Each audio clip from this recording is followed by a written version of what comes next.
Bahkan Bapak Ibu tolong simpan surah Al-Munafiqun, surah 63 ayat 10. Surah 63, tolong simpan ya, ingat ya, jangan lupa. Surah 63 ayat 10. Allah jelaskan di ayat itu apa keinginan orang yang sudah mati.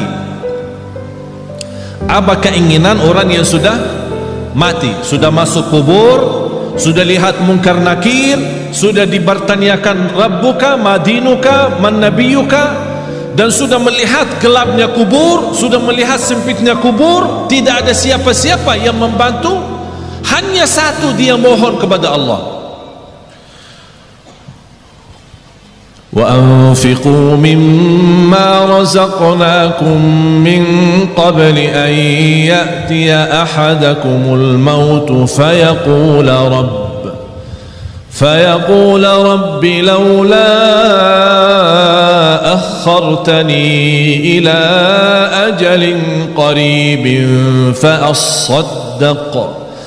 فأصدق وأكن من الصالحين. Ketika manusia menghadapi kematian dan bisa menyebutkan keinginannya dan cita-citanya, ya Allah, tundalah kematianku, ya Allah, kembalikanlah aku dari kubur supaya aku bisa bersedekah kembali. Bukan bisa salat malam, bukan bisa baca Quran, bukan bisa puasa Isnin Kamis, bukan bisa berbakti baik sama orang tua, bukan supaya saya bisa haji umrah, bukan saya bisa nikmati Ramadan. Semua itu baik, tapi satu yang dia sebutkan, supaya saya bisa bersedekah kembali. Kenapa? Ulama menjelaskan kenapa orang yang menghadapi kematian dan masuk kubur ingin kembali ke dunia untuk hanya bisa bersedekah lagi, karena dia sudah lihat begitu dahsyat pahala sedekah yang telah dia berikan. Oleh karena itu dia mengharap, ya Allah, kalau memang begini, tolong kembali lagi ke dunia, tundalah kematianku supaya harta yang saya masih simpan bisa saya habiskan di jalanmu. Allahu Akbar. Sedekah itu luar biasa. Bahkan saking indahnya sedekah itu, Allah berikan satu pintu khusus namanya babus sedekah di surga. Jadi ada orang punya kelebihan apa? Ini ada babus sedekah masuk. Seperti Sayyidina Uthman ibn Affan yang terkaya. Tahu enggak Bapak Ibu, ada satu cerita barangkali Bapak Ibu pertama kali mendengar. Sampai sekarang jarak kita antara kita sama Sayyidina Uthman 1400 tahun. Sampai sekarang ada satu rekening di bank di kota Madinah atas nama Uthman ibn Affan radhiyallahu anhu. Sampai sekarang. Itu apa? Beliau kan orangnya dermawan, suka bersedekah. Di antara sedekahnya dia menwakafkan sumur air yang dimiliki oleh orang Yahudi. Orang Yahudi ketika di zaman Rasul, orang Muslim mau minum, dia jual mahal. Jadi orang yang mampu bisa beli, orang yang tidak mampu tidak bisa. Kata Sayyidina Uthman begini, satu hari saya bayar untuk umat Islam. Jangan tolak orang, biar apapun, seberapapun dia ambil, biarkan saja. Dan satu hari untuk kamu. Jadi kontrak, satu hari buat saya, satu hari buat kamu. Tapi apa yang terjadi? Di hari giliran Sayyidina Uthman, orang Yahudi suka mensusahkan orang Islam untuk menambil air, beralasan air hari ini kurang, air hari ini tidak lancar, air hari sumurnya tidak begitu penuh. Banyak macam alasan membuat orang merasa kesusahan. Dapat berita oleh Sayyidina Uthman ibn Affan radhiyallahu anhu, langsung datang ke orang Yahudi, saya tawarkan, saya mau beli sumur itu. Orang Yahudi cintaannya harta. Dia berkata, kalau berani ya saya bayar, saya jual mahal. mahal banget. Tapi karena Sayyidina Uthman radhiyallahu anhu tidak pernah menghitung-hitungan kalau saat di jalan Allah, berapapun harta, berapapun biayanya, saya yang beli. Begitu sudah jadi membeli sumur air itu, kata Sayyidina Uthman, ya Rabbi, saksikan sumur ini wakaf lillahi ta'ala sampai hari kiamat. Sampai titik ini penghasilan sumur air sama kubun, ada satu kubun namanya kubun Sayyidina Uthman, dibeli sama, karena bukan hanya sumurnya, dibeli kubunnya, kubun kurma. Semua penjualan hasil kurma daripada airnya di mana-mana pun masuk ke rekening Sayyidina Uthman. Sampai dia meninggal dunia masih ada bergilar hartanya, terus berjalan. Subhanallah. Bapak Ibu, sedekah itu luar biasa, terjamin husnul khatimah dengan sedekah. Wallahi tidak ada orang yang istiqamah dan cinta sedekah pasti dapat husnul khatimah. Selamat dari kecelakaan, selamat dari kematian buruk. Kalau kita bilang kecelakaan termasuk kebakaran, bahkan disebut dalam hadis selamat dari kematian mendadak. Karena salah satu ciri hari kiamat, akhir zaman, banyak meninggal dunia mendadak. Pas naik mobil meninggal, pas lagi makan meninggal, mendadak namanya. Supaya selamat dari mendadak, jangan sampai kita mati dalam keadaan buruk maupun mendadak, jagalah sedekah. Allah lindungi dari kematian mendadak, dari kematian buruk, dari kematian kecelakaan. Bahkan sedekah itu menjaminkan ridha Allah. Sedekah itu membadamkan kemurkaan Allah. Kalau Allah lagi murka sama kita, Allah marah sama kita, supaya Allah angkat kemarahannya lewat apa? Bukan haji, umrah, puasa, tidak ada, sedekah. Terjamin terhapus dosa kita lewati sedekah. Semua yang saya sebutkan ada lebih daripada 100 manfaat daripada sedekah. 100 manfaat. Bahkan sedekah itu bisa menjadi berkah bagi keturunan kita. Siapa yang ingin punya anak salih salihah, jagalah sedekah.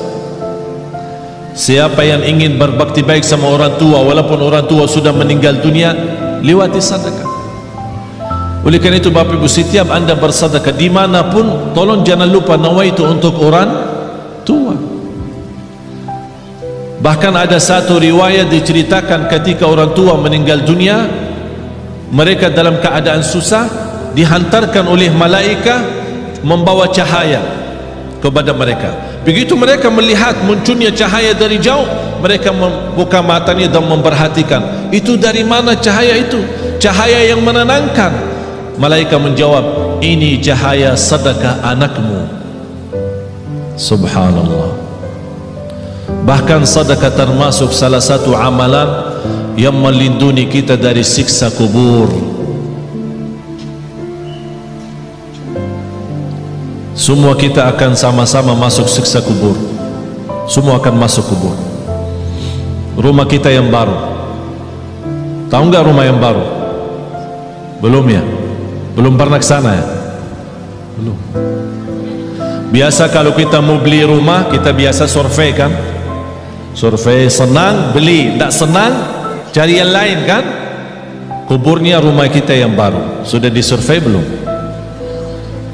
Survei. Harus tahu rumah saya yang baru di mana, posisi saya di mana nanti, tetangga saya siapa, apakah dekat jalan raya atau dekat mall. Tahu, harus tahu kuburnya di mana. Wallahi Bapak Ibu, salah satu yang membuat kita mudah bersedekah, kita ingat kubur rumah kita baru. Kita ingat. Kalau kita ingin, saya minta sekali aja. Biasanya kalau di Indonesia malam minggu libur, jadi orang-orang mengajak keluarga senang-senang, makan malam di mana gitu, berhiburan. Kalau di Surabaya kemana? Biasanya malam minggu ya, ke mall ya.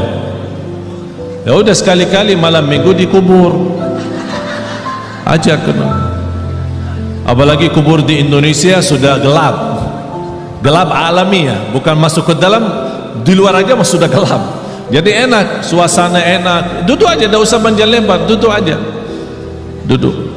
Apalagi kalau di samping kubur lagi terbuka, wow, luar biasa. Biar bisa pandangannya enak. Subhanallah.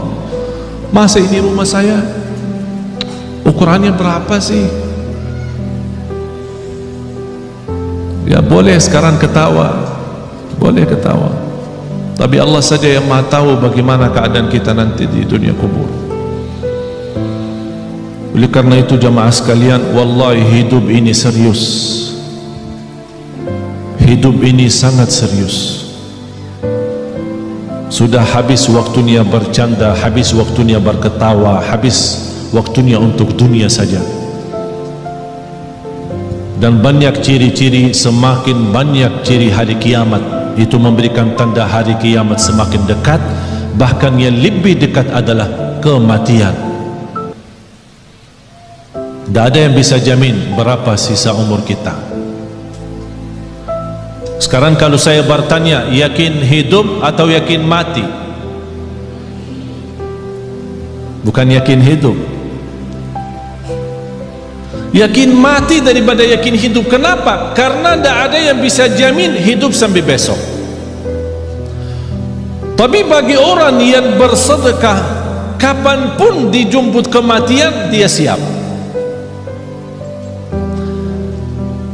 Dan saya minta bukan sedekah yang biasa-biasa, tapi sedekah yang luar biasa. Jangan kita sedekah biasa, tapi minta ya Allah berikan rezeki yang luar biasa. Harus kita juga adil. Harus kita adil. Allah akan berikan yang luar biasa kalau kita juga bersedekah yang luar biasa. Wallahi Bapak Ibu, yang namanya harta bukan yang kita simpan, tapi yang harta sesungguhnya adalah yang kita memberi. Itulah yang namanya harta kita. Tapi yang harta kita simpan, wallahi bukan harta kita. Karena besok meninggal dunia dinikmati oleh ahli waris. Bahkan bisa ahli waris salah guna, dan dosanya kita tanggung. Saya punya teman, keluarganya hampir 7 tahun bersaudara, pecah kakak adik, tidak bersalaman, tidak bersilaturahim, tidak, ini sebab harta. Teman saya di Mahkamah Agung menceritakan ada keluarga 20 tahun mondar-mandir ke mahkamah, urusan harta belum selesai, 20-an tahun.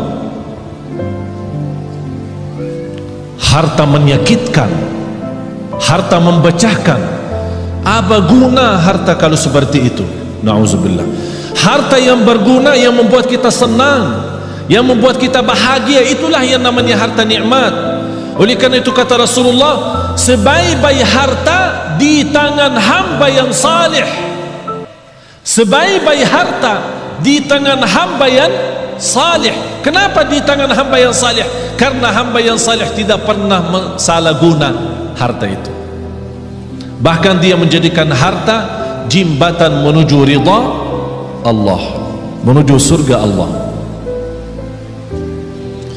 Jangan anda berkata, saya tidak bisa berikan apa-apa. Dan saya tidak minta Bapak Ibu sekarang sebelum anda pulang udah kosongkan rekening semua, blokir, habiskan, transfer semua isi rekeningnya kepada Yayasan Nurul Hayat. Saya tidak minta anda sekarang buka tasnya, habiskan semua yang ada isinya. Tapi lepas ini, aduh, gara-gara Syekh jadi begini. Karena kita belum memiliki iman seperti Abu Bakar As-Siddiq. Abu Bakar As-Siddiq datang Sayyidina Umar ketika Rasul mau hijrah. Sayyidina Umar datang membawa separuh harta. Sayyidina Umar waktu itu cukup kaya, separuh. Jadi kalau punya 2 rumah, ikhlas 1 rumah. Kalau punya 2 mobil, ikhlas 1. Kalau punya 2 istri, ikhlas 1. Subhanallah, luar biasa. Separuh harta dia ikhlaskan. Sampai Sayyidina Umar merasa dirinya sudah begitu luar biasa berbuatan kebaikan, barangkali tidak ada yang terbayar. Siapa yang mau kurbani separuh harta? Kalau kita tabungan akhirat, tabungan rekening kita 100 juta, berani nggak 50 juta? Ya berpikir dulu katanya, berpikir dulu. Kalau mau masuk surga, Bu, kalau mau masuk surga mau bertanya suami dulu ya, mau bertanya suami dulu ya. Banyak yang salah mengerti soal nafkah. Ada kewajiban nafkah dari bapa kepada istri. Ada namanya nafkah uang belanja, uang belanja rumah. Jadi apapun yang di kebutuhan rumah diserahkan bapa kepada ibu, belanja sayur, belanja makanan, pokoknya semua kebutuhan rumah. Ini namanya nafkah umum, nafkah bersama, tidak boleh disalahguna tanpa izin suami. Ada nafkah yang namanya pemberian dari suami kepada istri. Sayang, ini untukmu. Buat apa? Ya terserah. Ada orang ibu, suami saya suka kasih saya untuk beribadi setiap bulan misal 3 juta atau 2 juta. Tapi kadang-kadang saya bingung, kalau bersedekah apakah minta izin suami? Enggak. Itu namanya hakmu sendiri. Apapun digunakan tidak perlu minta izin suami. Tapi jangan uang beribadi yang diberikan oleh suami disimpan, uang belanja buat rumah disedekahin. Ditanya sama ini, kok habis makanan di rumah? Kemarin Syekh Ali ajak kita bersedekah, jadi saya salah keluarin uang belanja yang saya pakai. Itu yang harus izin suami. Bapak ibu jamaah sekalian, sedekah itu ketika Rasulullah SAW didatangi oleh Umar bin Khattab waktu hijrah, ya Rasulullah, ini separuh harta saya untuk jalanmu, perjalananmu hijrah ke Madinah.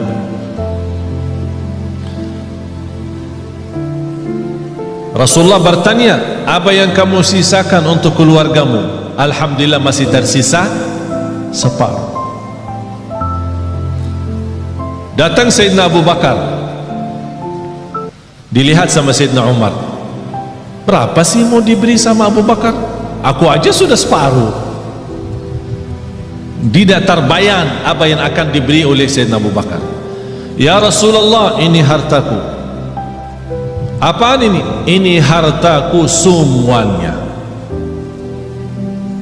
Apa yang kamu tinggalkan untuk keluargamu?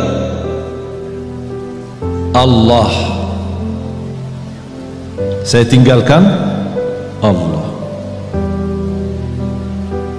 Sayyidina Umar berkata, saya tidak akan berani lagi lawan Sayyidina Abu Bakar. Tidak bisa lagi. Gimana Sayyidina Abu Bakar istimewa sendiri. Tapi bapak ibu jangan coba-coba ya. Datang ke Yayasan Nurul Hayat, ini harta saya semua, terus buat keluarga saya tinggalin Allah. Gila loh, dianggap gila. Tidak wajar. Tapi yang saya minta bapak ibu, boleh anda bersedekah, tapi tolong sekali-kali kita tunjukkan sedekah yang terbaik. Segala sesuatu kalau berlebihan ujung-ujungnya tidak baik selain sedekah. Walaupun berlebihan tak ada rugi.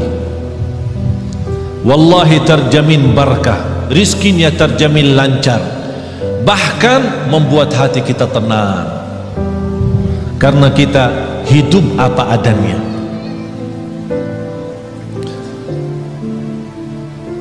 Ada satu amalan yang saya harap bapak ibu bisa amalkan. Dan sebenarnya saya selama di Indonesia, saya melihat gerakan zakat di Indonesia cukup luar biasa. Tapi kenapa semakin banyak zakat mal tapi semakin bertambah kemiskinan? Padahal kalau kita lihat susunan rukun Islam, mulai syahadat, salat, zakat, puasa dan haji, terletak zakat di situ sebagai salah satu rukun Islam karena ujungnya untuk meningkatkan ekonomi umat. Tapi karena kita salah gunakan zakat, salah membagi zakat, menjadi akhirnya yang menerima zakat tetap menjadi tukang minta. Seperti beberapa waktu lalu di bulan puasa terjadi di Surabaya, membagi zakat 5.000. Sampai di kampung itu gesa-gesa orang, ada yang terinjak, ada yang terluka karena katanya zakat beroran 5.000. Ada di satu daerah 20.000. Ini bukan namanya zakat, dan bukan begitu ajaran Islam untuk menjalankan zakat. Saya pernah diajak sama orang kaya kepada salah satu pesantren. Dia bawa uang banyak.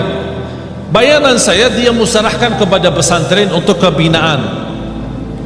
Pas begitu sampai di sana, dia minta anak-anak santri dikumpulkan. Semuanya antri satu persatu dan dia kasih mereka 50 berorang. Habis itu dia minta sama, ya Syekh tolong ikut bantu bagi. Tak mau saya bagi, karena bapak itu salah menjalankan zakat seperti itu. Zakat itu lebih baik kita membina seorang, 2 orang, 3 orang, tapi bina total sejak dia kecil sampai besar. Dia anak yatim sampai dia tamat sekolah, bahkan kuliah sampai dia bisa mandiri sendiri. Itulah namanya zakat yang bisa membuat orang lain bisa hidup mandiri, bahkan besok dia bisa memberi zakat daripada menerima zakat lagi. Kalau kita kenal keluarga miskin, kita bisa memberikan modal bisnis dengan kontrol. Kita buat program dan kita tetap kontrol mereka supaya tidak salah guna modal itu. Insya Allah yang pertama menerima modal dari zakat, besok dia sukses dan maju usahanya, dia akan memberikan zakat. Sampai datang satu waktu seperti Sayyidina Umar ibn Abdul Aziz, orang bawa zakat, wahai Amirul Mukminin, kami punya uang zakat tapi tak ada yang terima. Ternyata karena semua penduduk di zaman Umar bin Abdul Aziz adalah memberi zakat, tak ada yang menerima lagi. Kenapa? Karena zakat saat itu betul-betul untuk membina, bukan hanya sebatas bagi. Oleh karena itu saya harap termasuk Yayasan Nurul Hayat tolong difikirkan bagaimana cara orang-orang yang kita lihat dia baik, salih, salihah, tapi dibutuhkan pimpinan, dibina mereka supaya mereka bisa berusaha sendiri, berbisnis sendiri. Apapun yang mereka mampu, apa itu dalam jahitannya, apakah itu dalam masakan makanan, apa itu, apa saja kemampuan mereka, kita bisa support mereka dalam modal zakat. Nanti dari situ awal-awalnya bisa 1 tahun 2 tahun dia tetap menerima, tapi besoknya insya Allah terjamin dia akan memberi. Akhirnya lama-lama semakin sedikit berkurang menerima, semakin banyak bertambah memberi. Akhirnya di situ tambah kekayaan umat dan terlihat ekonomi umat Islam semakin membaik. Itulah inti daripada zakat. Oleh karena itu jamaah sekalian, kalau anda punya uang untuk zakat, jangan dipecahkan. Misal zakat mal 5 juta, jangan kasih anak yatim 50. Bina 1 anak yatim, bina 2 anak yatim, dan dibantu insya Allah sama Yayasan Nurul Hayat. Kira-kira dibutuhkan pembiayaan bertahun, sekolahannya, kesehatannya, pakaiannya, semua segala, belajarannya, pendidikannya. Apa yang dibutuhkan seorang anak di usia gini sampai 1 tahun, dihitungkan kira-kira biayanya berapa. Alhamdulillah terhitung kira-kira dalam 1 tahun 3 juta. Berarti uang zakat kita 6 juta bisa membina 2 orang.